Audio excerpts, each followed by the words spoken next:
Nesses 30 anos de vigência, a Constituição fez a grande mudança, permitiu a grande mudança do Poder Judiciário brasileiro. O Ministério da Saúde decide prorrogar a campanha de vacinação contra a gripe. Um dos motivos é que vários estados não atingiram a meta de imunização. A gente tem a legislação, né, que resguarda a pessoa idosa, só que assim, de fato, ela não é aplicada. O pé torto congênito é muito mais comum do que a gente imagina. Nós recebemos diversos relatos de pessoas de vários lugares do país.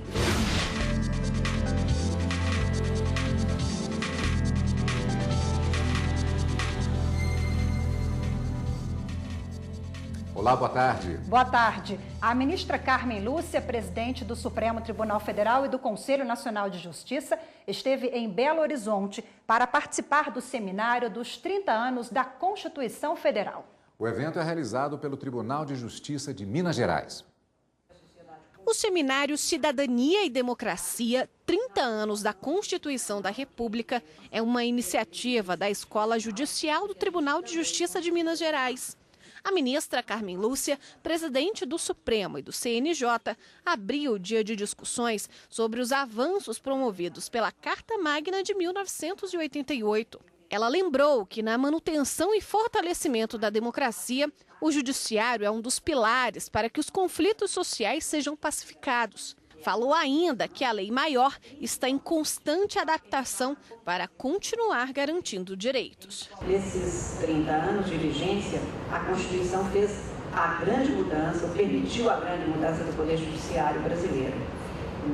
Nenhuma dúvida que o cidadão brasileiro de 30 anos atrás, que mal sabia de que se tratava uma Constituição, hoje é o conhecedor, o cidadão brasileiro quer, é o seu direito. A ministra também foi homenageada no evento. Ela recebeu das mãos do segundo vice-presidente do TJ de Minas e superintendente da Escola Judicial, desembargador Wagner Wilson Ferreira, condecoração pelo apoio às ações da entidade na disseminação do conhecimento a magistrados e servidores. O STF proibiu definitivamente as conduções coercitivas. O julgamento foi finalizado nesta quinta-feira, depois de 3 sessões plenárias dedicadas à análise da medida. A decisão foi por maioria, 6-5. A condução coercitiva para interrogatório não pode mais ser utilizada. Votaram contra esse instrumento os ministros Gilmar Mendes, relator das 2 ações julgadas pelo Supremo, Marco Aurélio, Ricardo Lewandowski, Dias Toffoli, Rosa Weber e o decano Celso de Mello, que foi o voto decisivo.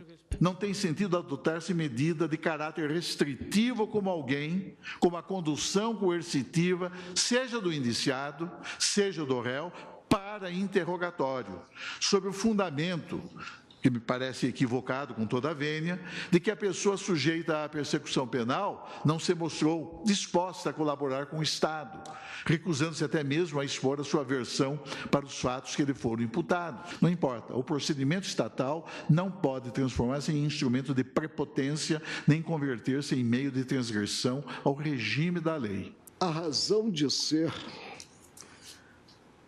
da condução coercitiva está na Constituição Federal, que revela que não há uma razão de ser para ela ser implementada, a não ser, repito, o desgaste irreparável do conduzido. Se o réu for devidamente intimado para o seu interrogatório e não comparecer no dia e local indicados na intimação, outra consequência não poderá ser extraída, senão a de que preferiu simplesmente não comparecer, não havendo nessas hipóteses a necessidade de adiamento de audiências ou a realização de diligências para trazê-lo ao fórum, entre aspas, debaixo de vara. Em minha compreensão, é chegado, sim, um momento dessa Suprema Corte, na tutela da liberdade de locomoção, zelar pela estrita observância dos limites legais.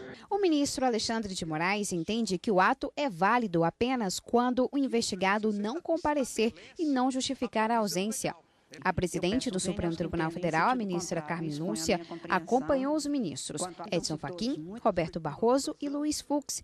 Para eles, a condução coercitiva é possível para substituir medidas mais graves, como prisões temporárias. É certo que todo e qualquer abuso haverá de ser coartado, é inaceitável, mas para os excessos, aos meios jurídicos adequados. Não vislumbro, e deixo isso claro no meu voto, qualquer confusão entre o Instituto da Condução Coercitiva e o direito ao silêncio constitucionalmente assegurado para a plena eficácia do direito de não se incriminar. Os ministros também decidiram que são válidas as conduções coercitivas realizadas nas investigações e nos depoimentos até a suspensão, após liminar concedida pelo ministro Gilmar Mendes em dezembro do ano passado.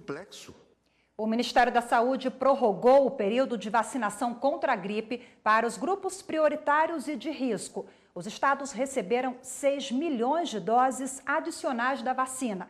O objetivo é atingir a meta de 90% de pessoas imunizadas. A vacinação vai até o próximo dia 22. A prioridade continua sendo gestantes, idosos com mais de 60 anos, crianças entre 6 meses a 5 anos de idade e doentes crônicos. A Secretaria de Vigilância em Saúde divulgou o balanço da campanha e os números são preocupantes. O último balanço que nós temos agora, recentemente, é que dobrou o número de casos de influenza nesse mesmo período em comparativo do ano passado. Então, duplicamos essa quantidade de casos e também de mortes. A região sudeste do país é a que alcançou o pior resultado da campanha até o momento, com apenas 70,9% de cobertura vacinal. Em seguida estão as regiões norte, com 72%, sul, 81,3%, nordeste, 84%, e o centro-oeste teve a melhor cobertura, 91,4%. Apenas 2 estados atingiram a meta de vacinação, que era ultrapassar os 90%. Goiás, com 103,6%, e Tocantins, com 98,7%. Na outra ponta, Roraima, com 53%, e Rio de Janeiro, com 57%, ficaram com os piores resultados. O Ministério da Saúde informou também que a partir do dia 25, os grupos de risco serão ampliados. A vacina vai estar disponível para crianças de 5 a 9 anos e adultos de 50 a 59 anos. Em todo o país, cerca de 12 milhões de pessoas que fazem parte do público-alvo não se vacinaram. Os reflexos da epidemia são negativos. 2.715 casos confirmados de influenza e 446 mortes.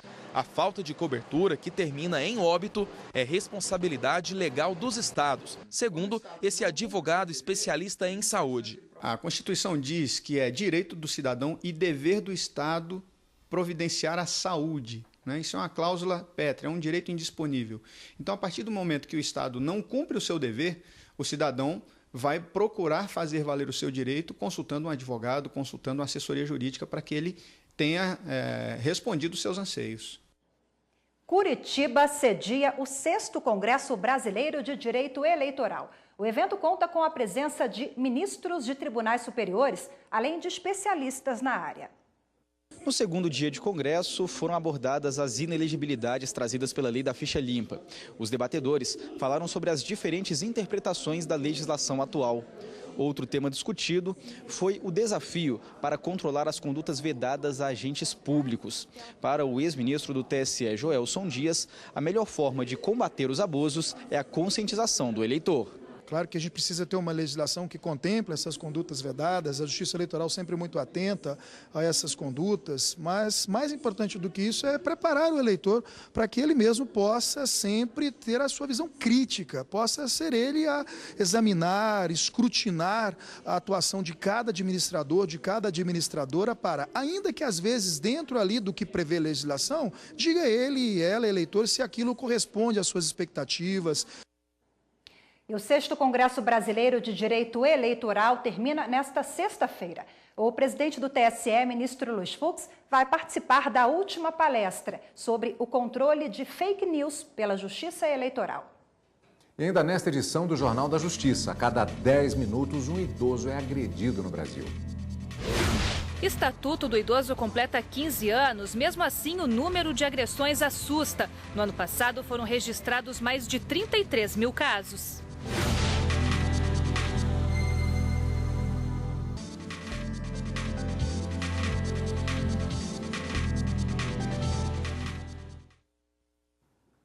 Laboratório é condenado por contratar telefonista de forma fraudulenta. A decisão é do Tribunal Superior do Trabalho. O Tribunal Regional do Trabalho da 2ª Região em São Paulo havia reformado sentença que condenou o laboratório a pagar R$50 mil a telefonista. Para o regional, a indenização era indevida por não haver prova de que a contratação tivesse causado dano à moral, imagem, dignidade ou honra da empregada.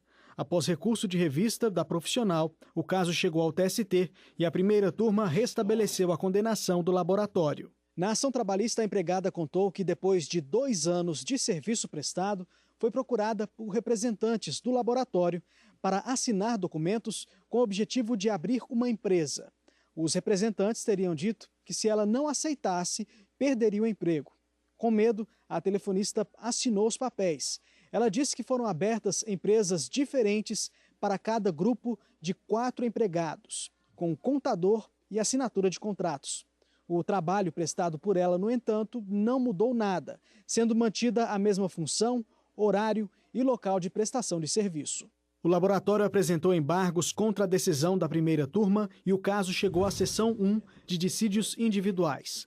O relator, ministro Augusto César Leite de Carvalho, entendeu que ficou comprovado que houve dano extrapatrimonial. A reclamante foi obrigada a se filiar a uma cooperativa fraudulenta para que pudesse se manter na condição de empregada. Eu penso que aí sim você tem uma situação de constrangimento, isso está retratado no acordo regional e a turma entendeu que era o caso de ordenar a reparação por dano moral. Esse entendimento foi seguido pelo ministro Roberto Freire Pimenta. Se nós não dermos a essa indenização por danos morais, seja no plano coletivo, seja no plano individual, esse caráter indutor, suasório, punitivo, nós estaremos enfraquecendo a efetividade das normas de direito material que nós devemos proteger através do instrumento processual. Os ministros Ives Gandra Martins Filho e Maria Cristina Peduzzi tiveram um entendimento diferente. Não há como afirmar que a mera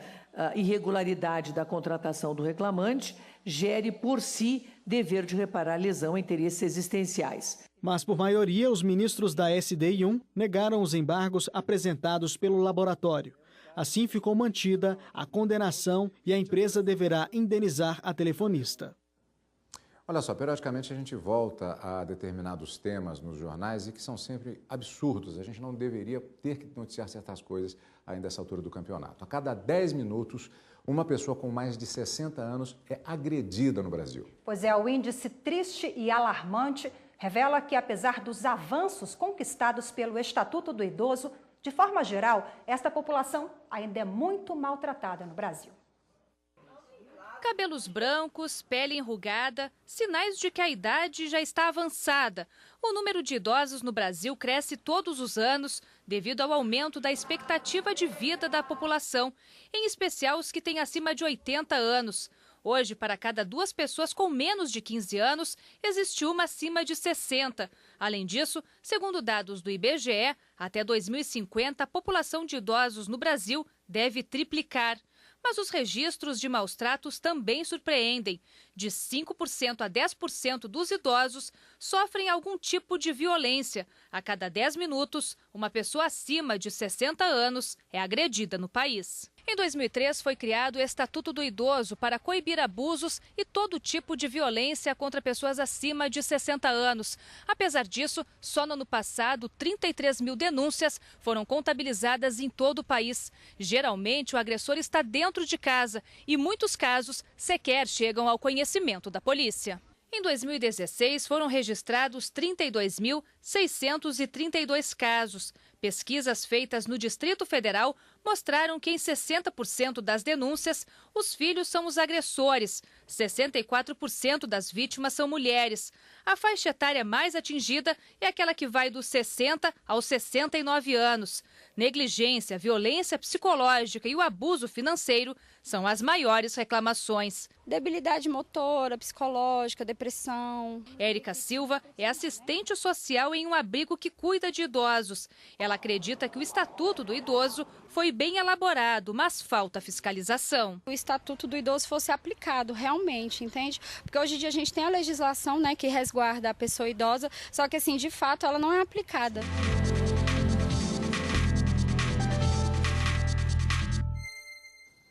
E para falar mais sobre o assunto, nós recebemos aqui nos estúdios da TV Justiça a advogada Shayla Bicalho, a quem, antes de mais nada, agradeço pela presença aqui conosco. Muito obrigada, boa tarde pelo convite. Doutora, até agora, no início, antes da reportagem, eu fiz aquela manifestação no sentido de que são notícias que a gente não gosta de periodicamente ter que falar novamente.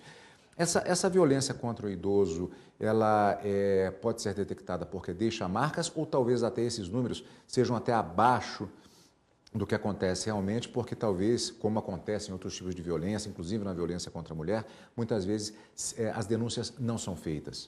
A residência a gente percebe que realmente está aumentando. É muito triste a gente saber que tem um idoso, aquele que nos cuidou e hoje está sofrendo violência, né? Realmente, a violência que fica mais visível é a que deixa marca. Porém, tem outros tipos de violência. Tem a emocional, que isso aí é inabalável, né? Então, é uma situação bem complicada. E é notificada mais ainda porque realmente é sensível e deixa marcas visíveis. Agora nós temos 15 anos, né, do Estatuto do Idoso. Avançamos um pouco, temos o que comemorar. Infelizmente, vimos na reportagem que 60% das agressões, né, elas são agressões dos filhos, não é isso? Agora, qual o balanço desses 15 anos? Realmente, a gente percebe que, no caso, até aumentou essa situação, principalmente no núcleo familiar. E, de repente, essa situação acontece com tanta agressividade, ou pode ser até mesmo medo de denunciar, por conta da própria renda do idoso ser o sustento da própria família. Muitas vezes é uma situação muito comum, até nessas gerações que nós temos, em que há uma presença dos filhos por mais tempo dentro de casa, há estudos, inclusive, nesse sentido. Do ponto de vista do direito, que tipo de punição o agressor pode ter? Veja bem, Cadu, se chegar até a morte, a agressão mesmo severa, chega de 4 a 12 anos. E esse aí também pode ser aumentada do triplo ao duplicar essa situação. Se for filho, desculpa, Rafaela, imagina, se for filho é o caso de aumento, da pena. Agora, a denúncia, como essa denúncia pode ser feita? Um vizinho, às vezes, detecta o problema, né? Veja bem, cuidar do indefeso é dever de todos. Isso é uma situação que a gente tem que prestar atenção. Qualquer um pode fazer. É uma ação incondicionada da pública. Então, assim, você pode fazer, eu posso fazer, o Cadu pode fazer.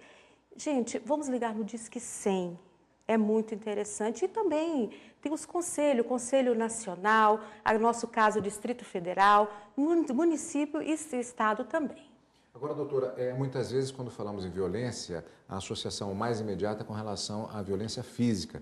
Mas existem outras formas de violência, a senhora já até falou com relação à violência emocional, psicológica, mas também tem a questão da apropriação de bens do idoso. Isso também está tipificado? Sim, com certeza está tipificado, inclusive no Estatuto e no Código Penal e Processo Penal também.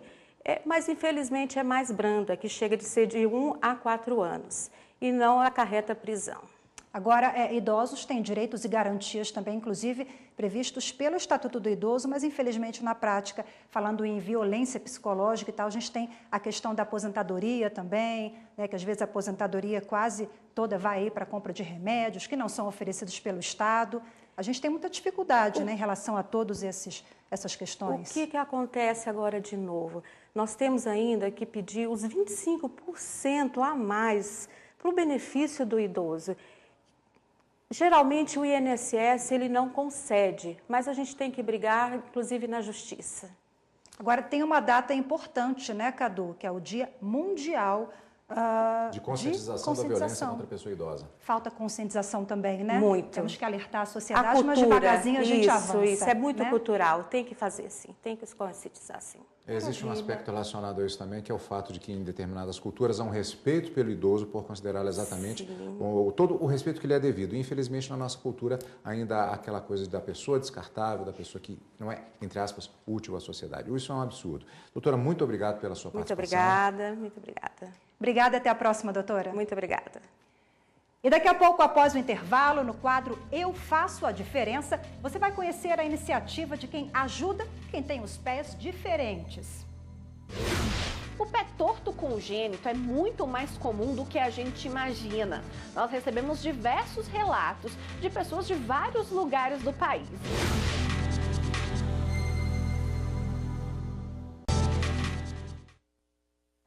Superior Tribunal de Justiça conscientiza servidores sobre a importância da doação de sangue. É o Junho Vermelho. Estamos no meio do ano. Nesse período temos festejos de São João, férias escolares e ainda Copa do Mundo. Vão ser meses cheios de festa. Mas uma coisa que não fica cheia nesse período são os estoques dos bancos de sangue de todo o país. Dados do Ministério da Saúde mostram que apenas 1,6% da população brasileira doa sangue. E nessa época as doações costumam diminuir muito.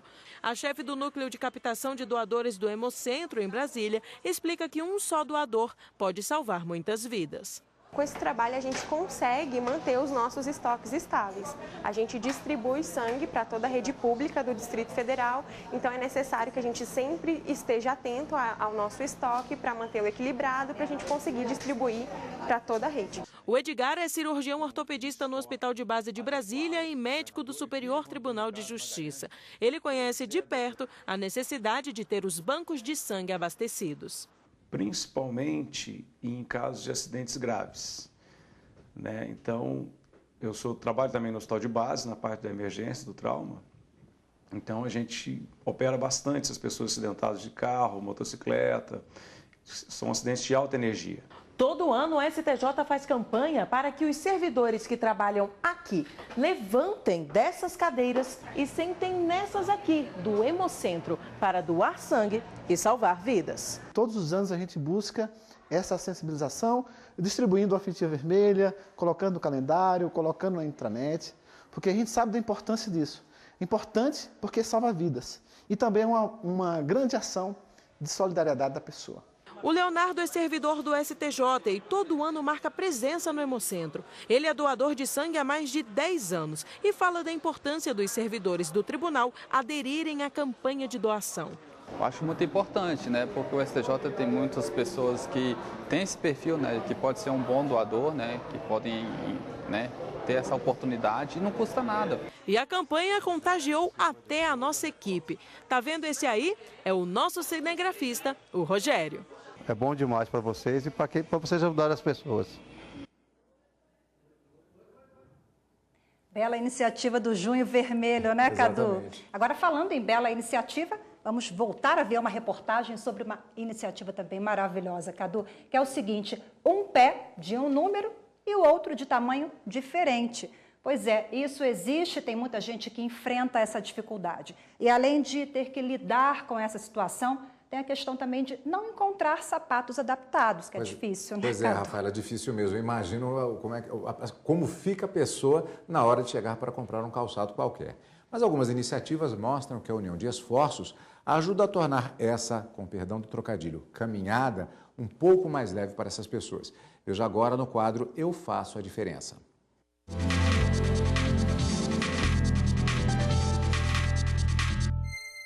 Ela ama salto alto, coleciona sapatos preferidos.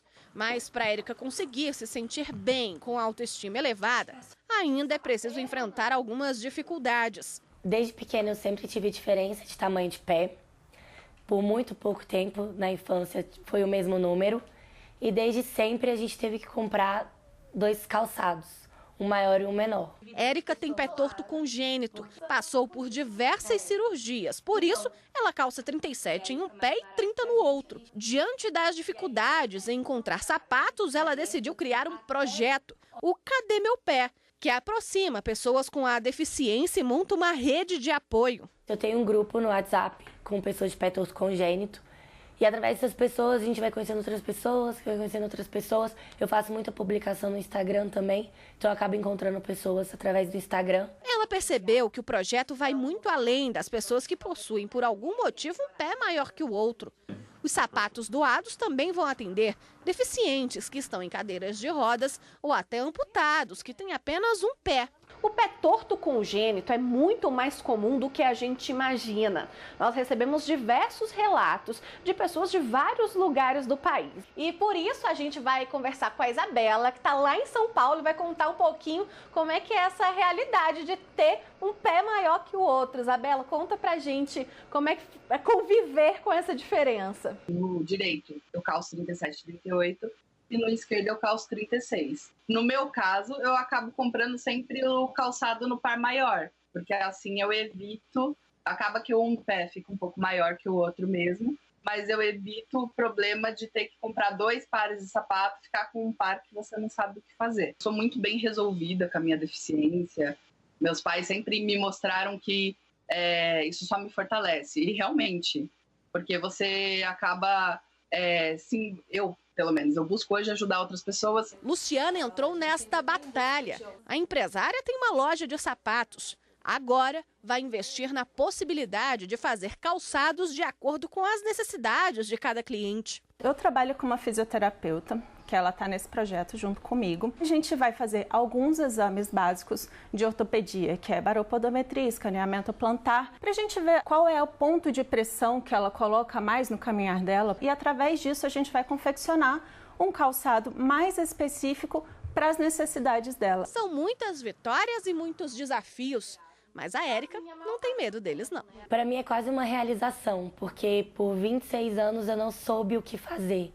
E agora eu tô tendo pelo menos uma ideia. Só de conseguir ter esse movimento de mudança, esse movimento de tentar algo diferente, já faz muita diferença.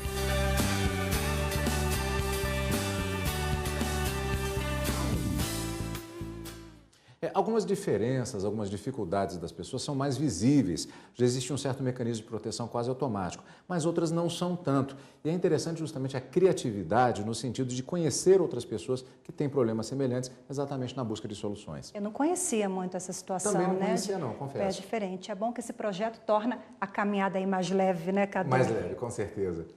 E o Jornal da Justiça, primeira edição, fica por aqui. Para você, uma boa tarde. Uma boa tarde para você e um ótimo fim de semana. Até segunda.